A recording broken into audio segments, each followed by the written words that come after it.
Βρήκαμε τα πάντα, μας λένε οι χριστιανοί, πλην της θρησκείας, την οποία και πήραν από το Ισραήλ. Αυτό το τελευταίο δεν το λένε για να μην τονίζεται το μέγεθος του παραλογισμού.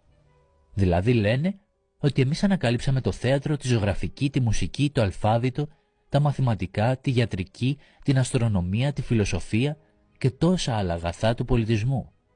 Αλλά κάναμε λάθος στο θέμα της θρησκείας. Και ο εβραϊκός λαός που δεν ανακάλυψε τίποτα από τα παραπάνω, ανακάλυψε την αληθινή θρησκεία. Και αυτό όμως, το πρώτο μέρος του επιχειρήματος των χριστιανών έρχεται σε αντίθεση με όλη την ιστορία τους.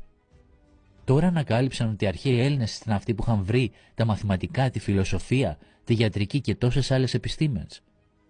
Και τότε γιατί τόσους αιώνες δεν κοίταζαν να μάθουν κάτι από αυτούς, αντί να τους καίνε?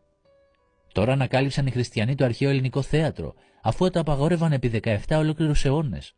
Τώρα ανακάλυψαν τους Έλληνες φιλοσόφους και τις σχολές τους, αφού τους έκλεισαν και αφού έκαψαν τους φιλοσόφους. Ο χριστιανισμός, όπως θα έχετε καταλάβει, δεν εδραιώθηκε παντού με ειρηνικό τρόπο. Δεν υπήρξε ελεύθερος και ειρηνικός ο ενστερνισμός των νέων θρησκευτικών ιδεών σε όλα τα μέρη.